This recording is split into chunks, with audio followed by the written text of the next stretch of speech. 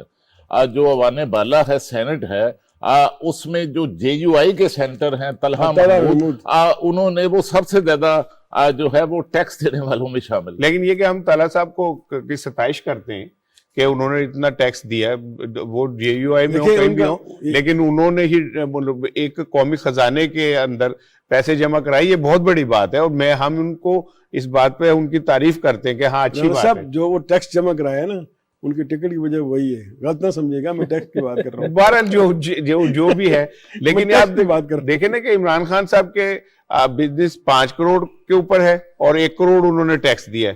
شہباز شریف کا بزنس 5 کروڑ سے اوپر ہے اور وہ جناب علی اس سے کم ٹیکس دے رہے.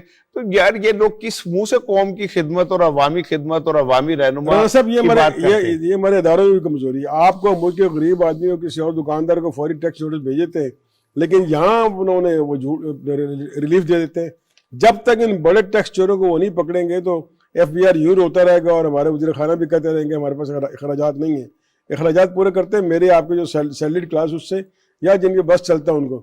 یہ جو بڑے جو بڑی پیٹو توندوں والے ہیں جن کے اندر دولت چھپی ہوئی ہے اور وہ ٹیکس نہیں دیتے, ان کو ایف بی آر جب تک محکمہ ہمارے ادارے کا آگے نہیں نہ آئیں گے اس وقت تک ہم یہی پیٹتے رہیں گے, اور حکومت بھی یہ کہتی رہے گی, اور ہم بھی یہ میڈیا پہ چاہتے رہیں گے. لیکن اس کے لیے آئینی جو اپنا آئینی ہاتھ کی ضرورت ہے. بالکل ٹھیک ہے, جب تک وہ ان پہ نہیں ڈالا جائے گا یہ نہیں مانیں گے. اچھا, کل ملاقات ہوئی عثمان بزدار صاحب کی پرویز الہی صاحب سے, اور اس ملاقات کے اندر مونس الہی صاحب بھی موجود تھے, اور یہ طے ہوا کہ پی ٹی آئی اور کاف لیگ مل کر بلدیاتی الیکشن میں حصہ لے گی. خالد صاحب, آپ سمجھتے ہیں کہ آنے والے دنوں کے جو چیلنجز ہیں کے پی کے بعد, تو یہ اتحاد اس قابل ہوگا کہ یہ بہتر ریزلٹ دے سکے؟ دیکھیے رانا صاحب کے پی کے نتائج کے بعد اب جس طرح لگتا ہے کہ وزیر اعظم پاکستان نے پنجاب کے اندر بھی جو پارٹی کا تنظیمی سٹرکچر ہے اس میں تبدیلیاں کی ہیں, اور وزیر اعظم غالباً ہر ہفتے جو ہے وہ لاہور بھی آتے ہیں اور اس حوالے سے میٹنگز بھی کر رہے ہیں, اور جو ہیلتھ کارڈ جو ہے اس کو لانچ کیا گیا ہے. اس سے وہ چاہتے ہیں کہ پنجاب کے اندر بلدیات میں پی ٹی آئی کو اچھے نتائج جو ہیں وہ ملے, اور اس میں وہ چودھری پرویز الہی چونکہ ان کا ایک ایکسپیرینس ہے بلدیات کے حوالے سے, وہ خود ضلع کونسل کے چیئرمین رہے ہیں, لوکل گورنمنٹ کے منسٹر رہے ہیں, اور ان کی چیف منسٹرشپ کے دور میں بھی بلدیات کو پنجاب کے اندر بڑا جو ہے مضبوط کیا گیا. تو اب وہ چودھری پرویز الہی کے ساتھ مل کر وزیر اعلیٰ پنجاب سردار عثمان بزدار ایسی حکمت عملی بنانے کی کوشش کر رہے ہیں کہ جس سے انہیں پنجاب کے اندر اچھے جو نتائج ہیں وہ مل سکیں. اور دوسرا میں آپ کو بتاؤں کہ دیکھیے پنجاب کے اندر چودھری پرویز الہی کی پنجاب کی حکومت کو ایک بڑی سپورٹ حاصل ہے. آپ نے کبھی سنا ہی نہیں ہوگا کہ پنجاب اسمبلی کے اندر کوئی بڑی اپوزیشن ہے. پنجاب کی تحریک کی سب سے بڑی اپوزیشن ہے, لیکن ایسی اپوزیشن ہے کہ جو سپیکر پنجاب اسمبلی چودھری پرویز الہی سے پوچھ کر سوال کرتی ہے, انہوں نے سنبھالا ہوا ہے, جس سے حکومت کو بھی جو ہے پنجاب اسمبلی کے پلیٹ فارم پر جو ہے پی ٹی آئی کو جو سپورٹ ہے وہ چودھری پرویز الہی کی وجہ سے. بالکل ٹھیک ہے. چودھری پرویز الہی صاحب کا جو رول ہے اس سے تو انکار نہیں ہے, ماشاءاللہ ان کا رول بہت ساری جگہوں پہ بڑھ رہا ہے, تو نیا رول بھی ان کا سامنے آ رہا ہے. لیکن چلے کوئی بات نہیں, یہ بھی رول دیکھ لیتے ہیں. لیفٹ کر دیں اس کو, لیفٹ کر دوں, ٹھیک ہے لیفٹ کر دیا. تو لیکن یہ کہ آپ سمجھتے ہیں کہ کاف لیگ اور پی ٹی آئی مل کر جنوبی پنجاب کے اندر کوئی اچھی پرفارمنس دے سکتے ہیں, اور یا یہ ادھر ہمیں کسی اور کو بھی پی ٹی آئی کو اپنے ساتھ شامل کرنا پڑے گا؟ اپنا کاف لیگ کے پاس 2-3 اضلاع ہیں, اور پی ٹی آئی پنجاب کے تمام اضلاع موجود ہیں, اور یہ نہ ہو کہ جو پی ایم ایل کیو نے اوور شیڈو کر دے پی ٹی آئی کو. پی ٹی آئی کو اپنی بلدیاتی حکمت عملی ایسے طے کرنی چاہیے کہ اس کے وہ کسی کے انڈر شیڈو نہ ہو, اور وہ جو امیدوار اور جو وہ لے کے آتی ہے وہ خود اس کا فیصلہ کریں. ٹھیک ہے اتحاد کریں, جہاں جہاں بنتا ہے اتحاد کریں, لیکن ایسا نہ ہو کہ وہ اپنا جو لانگ رن میں سوچ رہے ہیں کہ وہ مل کے الیکشن لڑیں گے, وہ ہر جگہ اپنا حصہ مانگے اور پی ٹی آئی پھر مناٹی میں چلی جائے.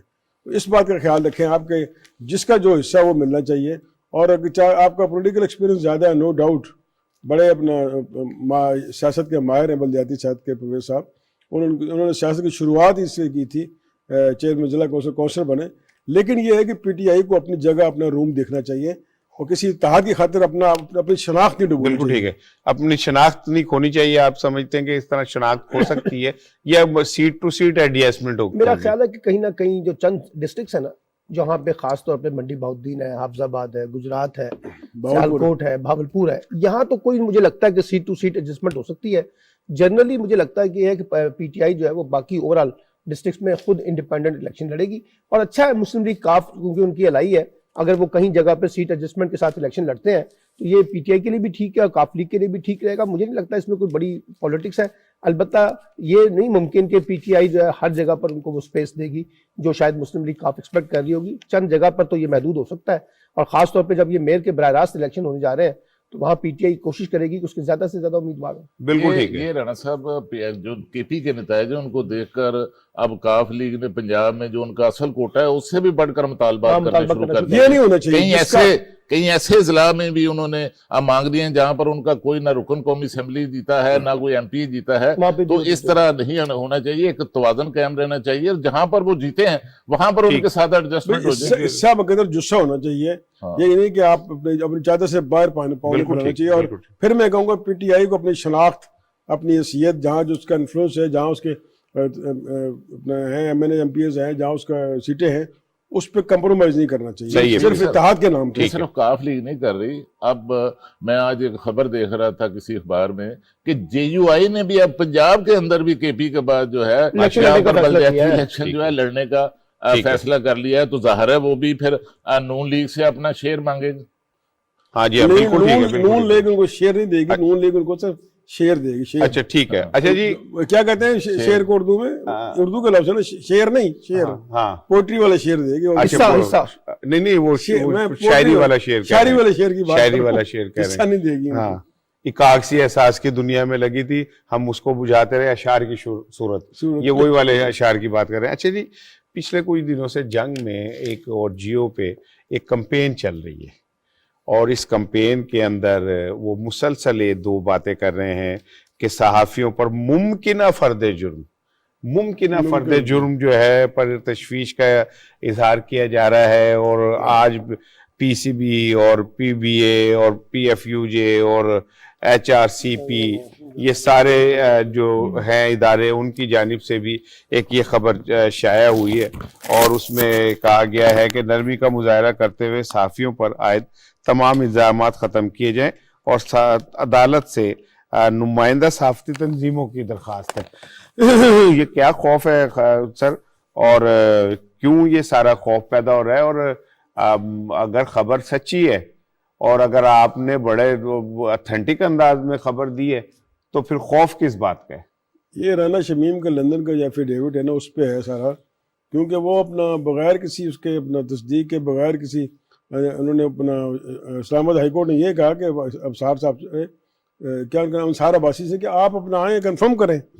اس کے بعد اسٹار سے کنفرم کر لیتے. ویسے تو آپ روز چکر لگاتے ہیں، روز فون کرتے ہیں، تو کنفرم کر لیتے. وہ انہوں نے بغیر کسی تصدیق کے، کیونکہ ہیجان خبر سے ہیجان کریٹ کرنا اور ایشو پیدا کرنا، نان ایشو سے ایشو پیدا کرنا، یہ جنگ اور جیو گروپ کے انتظامیہ نے اس کا خاصہ ہے. تو انہوں نے اس کو اپنا انصار عباسی کو استعمال کیا. انصار عباسی بچہ تو نہیں ہے، اتنی سینسٹیو خبر اس نے دے دی بغیر تصدیق کے، نہ یہاں اسٹار سے رابطہ کیا، نہ وہاں رابطہ کیا. ایک کاغذ آیا اور کاغذ کے بیس پہ خبر دے دی. اور اس پہ جب یہ فرد جرم ان کی بات ہوئی تو ان کی اب لالے پڑ گئے کہ بھئی امیر شکیل کو بھی اپنا کیا جا رہا ہے اس میں انڈکٹ، اور پھر آپ کا غوری صاحب جو ایڈیٹر ہیں وہاں کے اسلام آباد کے، وہ بھی، اور واسی سے باقی لوگ بھی. تو اب دیکھیں، آپ عدالت جو کر رہی لیٹ اٹ گو، عدالت کو اپنا فیصلہ کرنے دیں، عدالت پہ آپ اثر انداز نہ ہوں. اب کاغذی تنظیمیں ہیں، میں نے کہ وہاں کام کیا، کاغذی تنظیمیں ہیں وہاں اپنا نا، صرف لیٹر پیڈ کی تنظیمیں، کوئی لندن میں جیسے کی ہوئی ہے، کوئی یورپ کوئی کہاں کی ہوئی ہے، ان کی طرف سے بیان آ جاتے ہیں کہ اس آزادی سے صحافت کو خطرہ ہو گیا. تو بھائی کیا آپ عدلیہ کی کوئی عزت نہیں، عدلیہ کی کوئی آزادی نہیں؟ آپ عدلیہ کی جو عزت تقریم پہ حملہ کر رہے ہیں، اور اس کو اوائڈ کرنے کے لیے آپ جو ہے اپنا ایک جو میڈیا بریگیڈ یا آپ کا جو صحافیوں کا ایک جو ٹولہ بنایا ہوا ہے،